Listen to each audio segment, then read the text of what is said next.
غم و افسردگی دو تا حس دیگه‌ای که ممکنه برای خیلی‌ها مشکل ساز باشه و دوست دارن که در موردش بدونن که چه کاری میتونن با توجه به علم سلوک انجام بدن.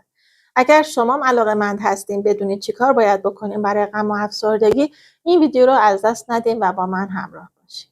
به نام خدا سلام. من ساناز امینی هستم، متخصص طب سلوک و در خدمتتون هستم با یک ویدیوی جذاب دیگه‌ای در رابطه با سلوک تراپی.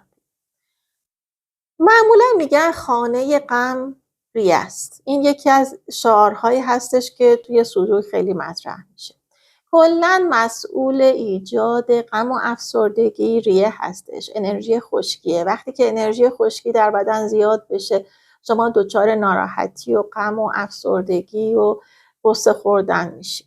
هر وقت میبینین که یه نفر خیلی ناراحته، حالا به خاطر از دست دادن یک عزیزش یا اینکه به خاطر اینکه یه مشکلی یا یه شکست عشقی یا چیزی زندگیش پیش اومده، معمولا دچار غم‌های خیلی شدید میشه. اون غم میتونه به افسردگی منجر بشه.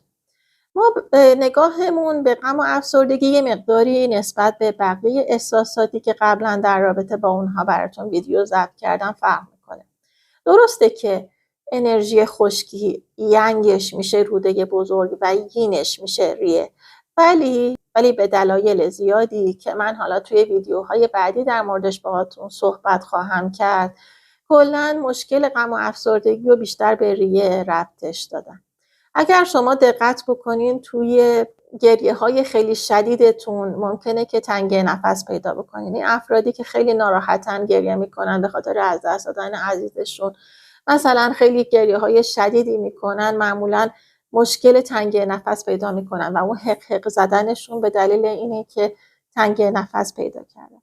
معمولا افرادی که خیلی شدید ناراحت میشن و گریه میکنن میشه با انرژی روده بزرگ یه مقداری آرومشون کرد. یعنی شما وقتی که دیدین یه نفری خیلی یه دفعه گریه شدید میکنه، برای برطرف کردن گریهش میتونین از انرژی روده بزرگ استفاده بکنین و روی روده بزرگش کار بکنین.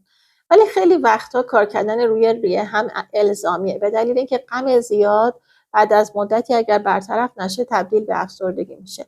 اگر دقت کرده باشین افرادی که کسی رو از دست دادن، بعد از گذشت یه مدتی اون ماجرا و ناراحتی و از دست دادن عزیزشون تبدیل به افسردگی میشه و میتونه خیلی مشکلات دیگه رو توی بدنشون ایجاد بکنه. خیلی وقتا شنیدین که بعضیا میگن من از وقتی که پدرمو از دست دادم یا از وقتی که مادرمو از دست دادم این بیماری رو گرفتم، این ناراحتی رو گرفتم، مشکلات خاصی توی بدنم ایجاد شده.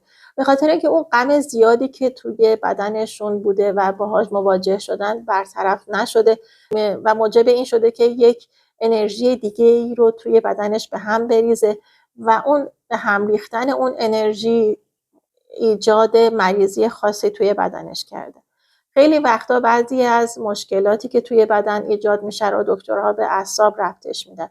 یعنی مثلا کسی که جدایی پیدا کرده، مثلا طلاق گرفته، یا کسی که کسی رو از دست داده، یا کسی که کلا درگیر یک غم خیلی بزرگی شده و بعدش مریضی ها یا بیماری های مختلفی توی بدنش به وجود اومده، پزشکان معمولاً به اعصاب ربطش میدن و میگن به خاطر اعصابه. در صورتی که از دیدگاه طب سلوک این ناراحتی ها و مشکلات روی ریه‌اش اثر گذاشته، ریه باعث شده که یه مقداری کارش مختل بشه، انرژی خشکی در بدنش خیلی زیاد شده. انرژی خشکی هم اگر در بدن زیاد بشه دردهای مختلف توی بدن ایجاد میکنه. بهترین راه حلی که در این مورد وجود داره رو میخوام خدمتتون بگم. اول از همه راه حلی که بهتون پیشنهاد میشه اینه که چاکراه یین خشکی و یانگ خشکی رو روش کار بکنین و همچنین انرژی مقابلش که گرما هست.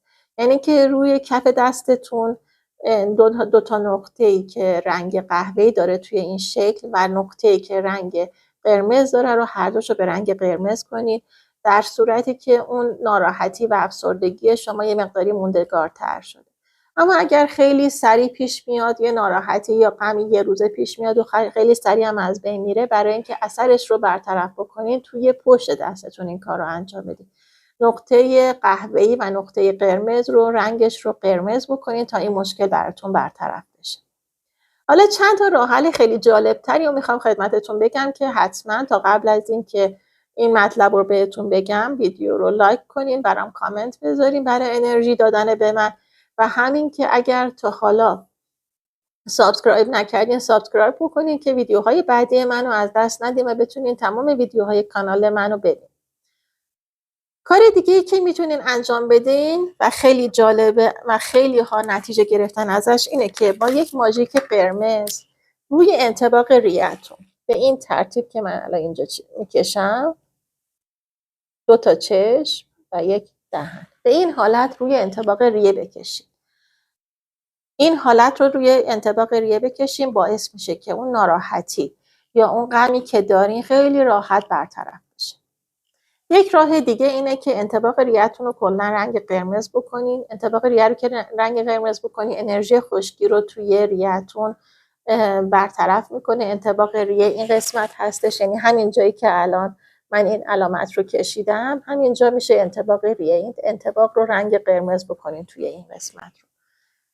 و کار دیگه که میتونین انجام بدین که البته خیلی توی سوجوک مطرح نیست ولی من نتیجهش رو خیلی دیدم، اینه که اگر که دقت کرده باشین توی عزاداری‌های مذهبی ما معمولا سینه میزنیم.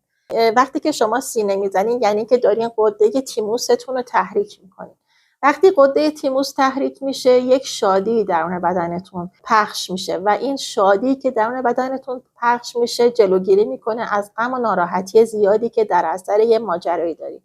فرض کنین که شما یک کسی رو از دست دادین یا اینکه دارین توی مراسم مذهبی شرکت میکنین و خیلی ناراحت هستین از اون اتفاقی که افتاده یا از اون چیزایی که دارن براتون تعریف میکنن، خیلی دارین ناراحت میشین.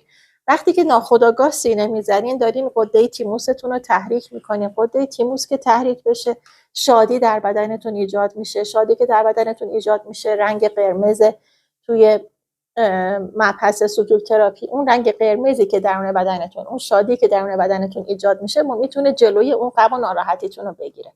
حالا غده تیموس یک انطباقی هم توی دستتون داره که شما میتونید با رنگ کردن و تحریک کردن اون یا ماساژ دادن اون غده تیموس مشکلتون رو برطرف کنید. غده تیموس رو اگر که بخواید بهش دسترسی پیدا بکنید، بهترین راهش و بهترین جایی که میشه ازش استفاده کرد این بند دوم انگشت شماست که اگر شما بند دوم انگشتتون رو تقسیم بر 2 بکنین، یعنی من الان یه خط فرضی اینجا در نظر بگیرم، این بند دوم انگشت تقسیم بر 2 شد. قسمت پایین بیشتر انطباق قلبه، قسمت بالا انطباق تیموس میشه چون غده تیموس شما بالای قلبتون قرار داره. این قسمت رو اگر ماساژ بدین، این قسمت غده تیموستون رو ماساژ بدین، باعث میشه که اون ناراحتی توی بدن شما از بین بره و شادی جایگزینش بشه. این غده تیموس خاصیت‌های دیگه‌ای هم داره که من اصلا یک ویدیو جداگانه در رابطه با غده تیموس براتون تهیه خواهم کرد که براتون توضیح بدم که اصلا توی بدن داره چی کار میکنه. ولی یکی از کارهای خیلی مهمی که انجام میده اینه که بتونه شما رو جوان و شاد بکنه و شادی توی ذهن شما رو بیشتر بکنه. هر وقت دیدین یه نفری درگیر افسردگی هستش و خیلی ناراحت هست، بهترین کار اینه که غده تیموسش هم ماساژ بدین. علاوه بر این که این علامتی که اینجا گفتم رو بذارید.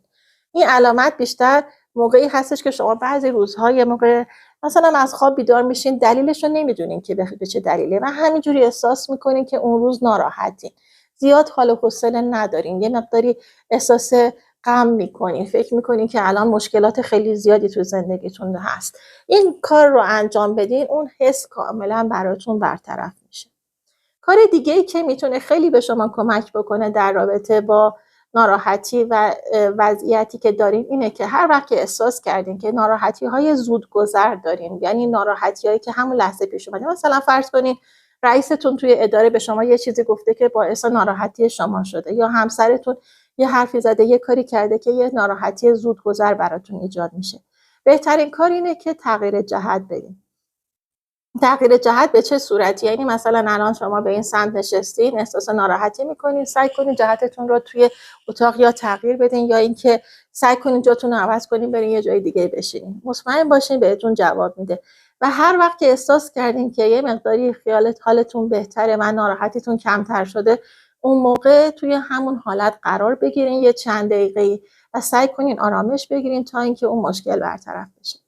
مراقبه لبخند هم خیلی خوبه، یعنی که هر وقت که احساس غم و ناراحتی کردین سعی کنین به طور حتی مصنوعی لبخند بزنین. این لبخند مصنوعی که شما میزنین باعث میشه که بدن شما متوجه نشه که این لبخند طبیعیه یا مصنوعی. فقط با همون لبخندی که شما زدین غده تیموس شما رو فعال میکنه و شادی رو در بدن شما پخش میکنه. هم غده تیموستون رو و هم قلبتون رو به حرکت و تحرک وادار میکنه، انرژی گرما رو درون بدنتون افزایش میده و انرژی خشکی رو کم میکنه و باعث میشه که شما احساس بهتری داشته باشین و اون غم و ناراحتی از بدنتون خارج بشه. راه حلایی که بهتون گفتم و حتما توجه کنین و جدی بگیرین و بتونین با این روش غم و افسردگی خودتون رو کم کنین. اگر این کارهایی که من گفتم رو انجام دادین و نتیجه گرفتین و کلا هر کاری که توی این کانال آموزش دادم و دیدین انجام دادین و نتیجه گرفتین، حتما برای من کامنت کنین، چون که این مسئله باعث میشه که به من قوت قلب بده که بدونم این روش‌هایی که دارم اینجا آموزش میدم برای افرادی توی این کانال مورد استفاده قرار میگیره و بیشتر براتون ویدیو درست کنم و مطالب جالبتری رو به اطلاعتون برسونم. در ضمن حتما کانال ما رو معرفی کنین به دوستان و آشنایانتون، چون هرچی بیشتر افراد مختلف با این طب مفید آشنا بشن باعث میشه که از داروهایی که میخورن کمتر بشه. به طور مثال الان برای افسردگی داروهای خیلی قوی تجویز میشه توسط پزشکان که این داروها معمولا خواب‌آور، معمولا مشکل بیشتری ایجاد میکنه توی بدن، چون که همشون دارای عوارض هستن. ولی با استفاده از این روش‌های سوژوک شما میتونید بدون هیچ عوارضی مشکلاتی که توی دوستان و اطرافیانتون هستی رو برطرف کنید. پس حتما کانال ما رو به دوستانتون معرفی کنید تا اینکه آنها هم بتونن از این روش خوب استفاده بکنن و حالشون رو بهتر کنن. خیلی ممنون از توجهتون به این ویدیو. تا ویدیوی بعدی شما رو به خدا میسپارم. خدا نگهدار.